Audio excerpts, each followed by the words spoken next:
After working as a registered nurse in Canada for 11 years, ito lang ang masasabi ko.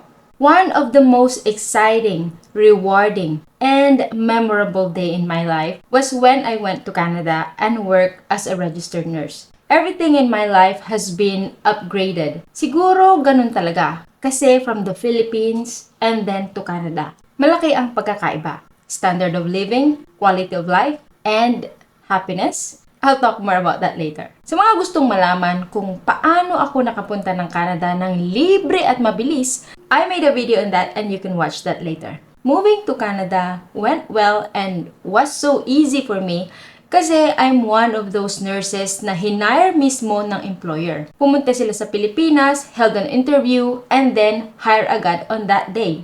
Nung interview na yon, nagpirmahan na kami kaagad ng kontrata. So, umuwi ako nung araw na yon na alam ko na yun nang start ng pagbabago ng buhay ko. Pagdating ng Canada, napakadali lang din ang transition. Although, nahirapan ako ng konti ng dahil sa weather. Nakapag-adjust din ng mabilis. Siyempre, ganun tayo mga Pilipino, di ba? Madali tayong mag-adjust. Kahit sa ang lugar naman talaga, lalong-lalo na pag bago tayo doon. Walang problema sa trabaho kasi tinrain kaming lahat from scratch. So kahit ang mga kasabayan kong mga nurses ay magagaling at galing sa mga malalaking hospital sa Manila gaya ng Makati Med, Heart Center, St. Luke's, Asian Hospital, iisa ang training namin. We start from scratch talaga. Kaya pagdating sa Canada ay equal kaming lahat. Yun din ang isa sa mga na-appreciate ko actually. Kasi dati, medyo nanliliit ako sa sarili ko. Kasi yung mga kasabayan kong mga nurses ay magagaling at ang gaganda ng mga pinagtrabahuhan nilang mga hospital. Ang gaganda ng mga experiences nila.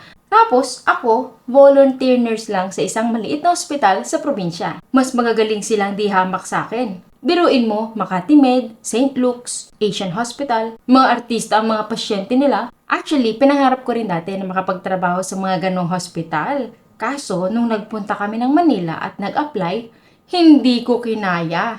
Yung hospital may elevator.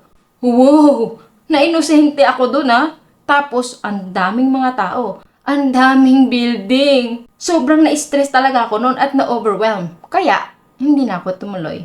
At sa probinsya na lang ako. Ang goal ko lang naman talaga ay magkaroon ng 2 years hospital experience kasi yun ang requirement sa pag-a-apply sa abroad as a nurse. So ang masasabi ko lang, worth it lahat ng paghihirap ko sa pag-aaral at pag-review ng napakaraming mga exams.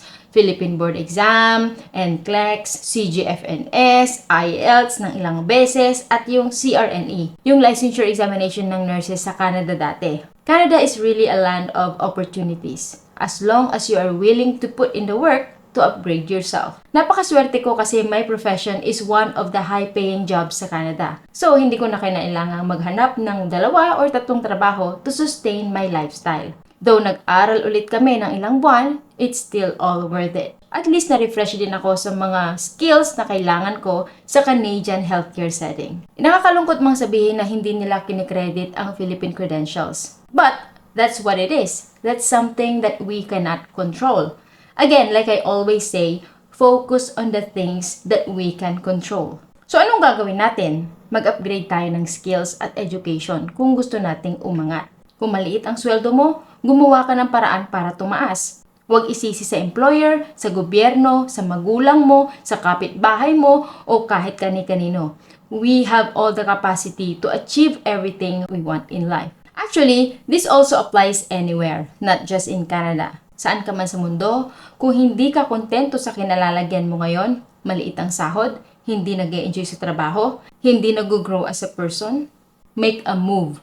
Take action. Sabi nga nila, 'di ba? If you want to change your life, do something different. Kaya if that's you, I want to challenge you to do something different today. And let me know in the comment section, what do you want? And what will you do or willing to sacrifice in order to achieve that? So here's my final thoughts on becoming a nurse in Canada. Maganda.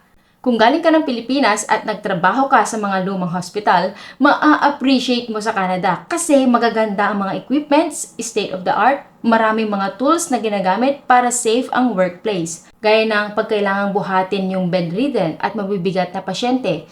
may equipment na gagamitin pangbuhat sa kanila para hindi magbubuhat yung mga healthcare workers. Ganon din pag ililipat yung pasyente from bed to the chair at pabalik. Pipindutin mo lang yung button, tataas na yung machine at ibababa. And then uulitin mo ulit from the chair to the bed, pipindutin mo ulit yung button, aangat, and then ililipat sa bed. It's actually pretty cool. Para maiwasan ang mga injuries sa mga health workers. Kasi yun actually ang isa sa mga main concerns sa workplace, yung back pain at injuries. Etong isa pa, dun sa unit namin, which is CCU, I'm not sure if it's available sa other units, may machine kami na panglinis ng bedpan. So ilalagay mo lang sa loob yung bedpan, tapos huhugasan na niya at isa-sanitize. Pagtapos na niyang linisin, lalabas na yan, mainit-init pa, umuusok pa. O, di ba, bongga? Hindi mo na kukuskusin manually para linisin. So, hindi ka na matatalsikan ng kung ano-ano.